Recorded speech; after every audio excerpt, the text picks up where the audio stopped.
Olá pessoal, bom dia, tudo bem? Como é que vocês estão? Bom, hoje eu tô aqui trazendo o nosso vídeo, tô feliz porque eu resolvi as questões com os programinhas aqui, mandei mensagem para eles e eles me deram aí o acesso, né, do programa que eu comprei lá em 2020, porque hoje em dia eu fui entrar no site, só se paga por mês, só se paga anual, né, e naquela época eu precisava desse programa para fazer alguns treinamentos para o cuidado integral dos missionários. E eu fiquei muito feliz porque eu preciso de algo simples, gente, não preciso de algo cheio de efeitos, né, para só fazer aqui os nossos vídeos. E eu fiquei muito feliz que deu certo. E vamos lá. Gente, nós estamos, né, nesse jejum. Espero que você tenha conseguido aí já separar qual vai ser a refeição, quanto tempo você vai ficar sem se alimentar, certo? Já tenha tido a sua leitura ontem em Esdras, que o seu coração realmente esteja aí conectado ao Senhor, ao propósito real do que é um jejum, tá? E agora a gente vai ler Daniel. Nós escolhemos o livro de Daniel porque a Maratona Jovem vai ter 4 pilares, né, de 1 Timóteo 4, de 6 a 16, que é sobre a palavra, o amor, fé e pureza. E esses tópicos são tópicos que nos traz a reflexão no livro de Daniel, certo? Para quem não sabe, o livro de Daniel foi escrito 606 antes de Cristo. Esse livro foi escrito em hebraico e aramaico, tem as suas discussões, mas eu aqui levantei no meu histórico e vi que é esse, né? É esse autor, próximo a essa data mesmo, ok? E eu acho muito interessante porque Daniel trata de uma juventude corajosa, de uma vida acadêmica, de uma política externa, de acordos internacionais, uma batalha espiritual e profecia. E não era coincidência com o que a gente tem vivido hoje em dia, gente? Pois é, a nossa palavra é muito atual. E olha que interessante, e aborda alguns temas pessoais, que é o que nós queremos e o que nós buscamos em Deus, para que a nossa geração, para que nós, filhos de Deus, consigamos viver, é o que? Santidade, oração, jejum e estudo da palavra. Isso são temas que abordam o livro de Daniel. E é o tanto que nós precisamos viver nesse momento, gente, o quanto que nós precisamos viver desta forma, porque a nossa gestão de tempo muitas vezes não tem sido uma gestão de tempo de adorar ao Senhor. Muitas vezes nós não temos remido o nosso tempo. E nós precisamos colocar as práticas espirituais, sim, mas a gente precisa continuar buscando ao Senhor, né, para que a gente possa ficar livre do mal, para que a gente vive as virtudes do Pai sobre nós e que a gente viva uma vida em adoração a Deus. Então hoje, até os motivos das nossas orações, né, serão sobre quem? Os adolescentes que vão abrir os cultos. O motivo da nossa oração serão sobre os professores das EBDs e sobre os ministros dos cultos, né, especificamente sobre esse público, porque né, aqui nessa leitura que nós vamos fazer sobre Daniel, que a gente já falou um pouquinho, né, aqui nos diz o quê? Que eu acho que é interessante a gente trazer aqui, né, para você tá atento a alguns detalhes importantes. Estou dando uma olhadinha aqui na minha colinha para você esquecer alguma coisa. Nós vamos, né, orar por eles, ok? E vamos focar aqui nesse capítulo de 1 Daniel, de 1 a 7, ok? Eu cortei essa perícope aí, por quê? Porque nós vamos ter bastante tempo para ir trabalhando essas temáticas, tá? E aqui eu acho importante a gente lembrar e trazer à memória algumas coisas, né, sobre Daniel, sobre o que ele nos escreve. Vamos lá? O que Deus vai falar conosco aqui? No ano terceiro do reinado de Joaquim, rei de Judá, veio Nabucodonosor, rei da Babilônia, a Jerusalém e a sitiou. Então, o que Nabucodonosor fez? Foi até Jerusalém, onde o povo estava exilado, pegou alguns jovens e a sitiou. Ele fez o que? Ele bloqueou, né? Foi isso que Nabucodonosor fez.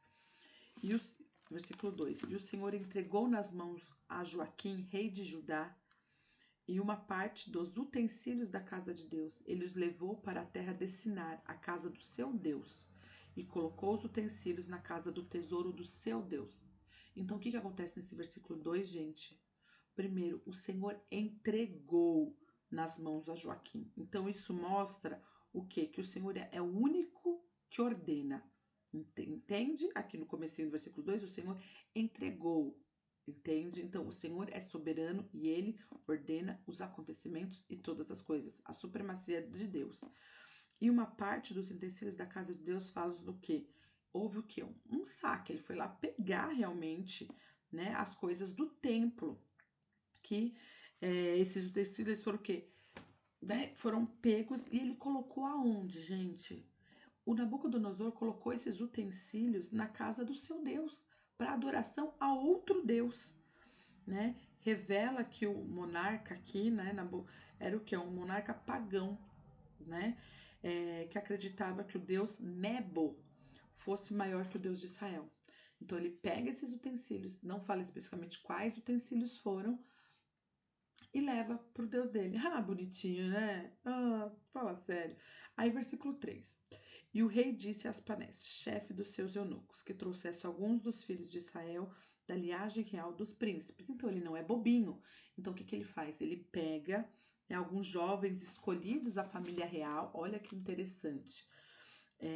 E, portanto, o que? Da nobreza, como a gente está falando aqui no versículo 3, e que possivelmente eles eram adolescentes. O Daniel e os 3 filhos de Israel foram incluídos.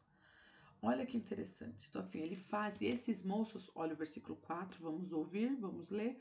Moços em quem não houvesse defeito algum, formosos de parecer, instruído em toda a sabedoria, sábios em ciência, entendidos do conhecimento e que tivessem habilidade para viver no palácio do rei, a fim de que fossem ensinados nas letras e na língua dos caldeus. Então, provavelmente, ele se refere ao que? À linguagem do aramaico, certo? Eles queriam que ele soubessem escrever, né? Aprendessem aqui essa língua, né? Da antiga Babilônia. E realmente isso acontece, porque Daniel é escrito quanto hebraico quanto aramaico. Então, por isso que ele queria jovens inteligentes também. 5. E lhes determinou o rei a porção para cada dia das iguarias da comida do rei, e do vinho que ele mesmo bebia, e que mantivesse por 3 anos, para que no fim desses pudessem estar diante do rei. Então ele tinha esses 3 anos a ver o que? Uma instrução e um bem-estar o que? Físico desses adolescentes, desses jovens. O tipo de vinho que é citado aqui, pessoal, olha que interessante, tem a ver o que? Com os deuses que Nabucodonosor adorava. De fato, era um vinho que havia sido devotado aos ídolos. Então, era esse o tipo de vinho que ele estava querendo que eles bebessem, porque, na visão de Nabucodonosor, seria o melhor dos melhores. O conceito dos babilônios era de que, ao consumir esse vinho, a inteligência de Daniel e dos outros seria ampliada. Então, por isso que eles precisavam, né, estar tomando daquele vinho. E versículo 6, estavam entre ele os filhos de Judá, que é quem? Daniel, Ananias, Misael e Zacarias.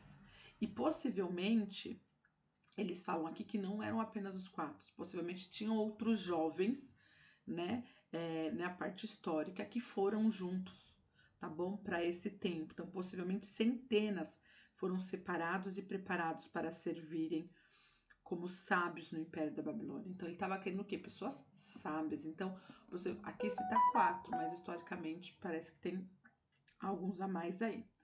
Ok? Então os seus nomes foram mudados, aos quais o chefe dos eunucos pôs outros nomes. Daniel pôs o nome de Beltazar, Anania de Cedraque, e Misael de Misaque, e Azarias de Abnego. Então o que acontece? Ao dar a esses homens novos nomes, Nabucodonosor estava tentando fazer o quê? Apagar o nome da memória do Senhor, do Deus dos Hebreus.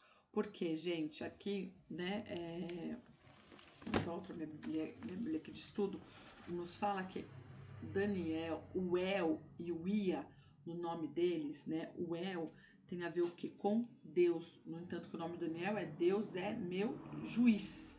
Então, o El tem a ver com essa questão de Deus, e o Ia tem a ver com o Senhor, com Jafé, o Senhor em hebraico.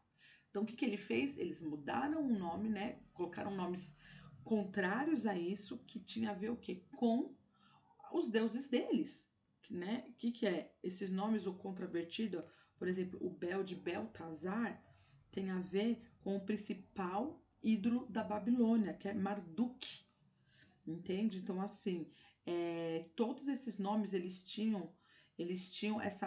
colocaram essa mudança, exato, Cedraque, estou com medo, Mesaque, sou de pouca valia, Abednego, servo daquele que brilha. Então, assim, eles mudaram exatamente para colocar sobre os ídolos. Então, assim, eles estavam querendo corromper, né, esses jovens, da onde tiraram eles ali, né, do meio do povo, eles queriam corromper. Então, a gente vai parar aqui e que a gente possa orar, né, por essas pessoas que vão estar ministrando a palavra, por esses adolescentes que vão estar ministrando a palavra, que eles não sejam corrompidos, muitas vezes, né, com a nossa própria vontade, muitas vezes com o nosso querer, com o nosso avaliar, mas que eles sejam instruídos pelo Espírito Santo, que eles realmente possam se separar nesses momentos de estudo, de ouvir a voz do Espírito Santo, ter a sensibilidade do Espírito Santo, né, para estar ministrando na abertura, nas EBDs e nos cultos. Então, que eles sejam realmente separados e que nesse momento a gente ore pela nossa geração que conhecemos a Jesus e que muitas vezes acontecimentos ou a vida, né, na sociedade no qual estamos inseridos, que estamos ali para levar a luz de Cristo, para sermos sal, e muitas vezes nós deixamos ser corrompidos. Então, que nós não sejamos corrompidos, né? Que nós possamos estar atentos em não permitir que o nosso nome seja mudado, né, gente? Uma forma simbólica aqui que eu estou utilizando. Então, que a gente permaneça no Senhor, ok? Crendo em quem é o nosso Deus, nessa conduta, tá? Que a gente se mantenha firmes no Senhor, tá bom? Um ótimo dia para vocês. Deus abençoe e que vocês tenham um momento especial de jejum nesse momento, nesse dia. Um grande beijo, pessoal. Até amanhã.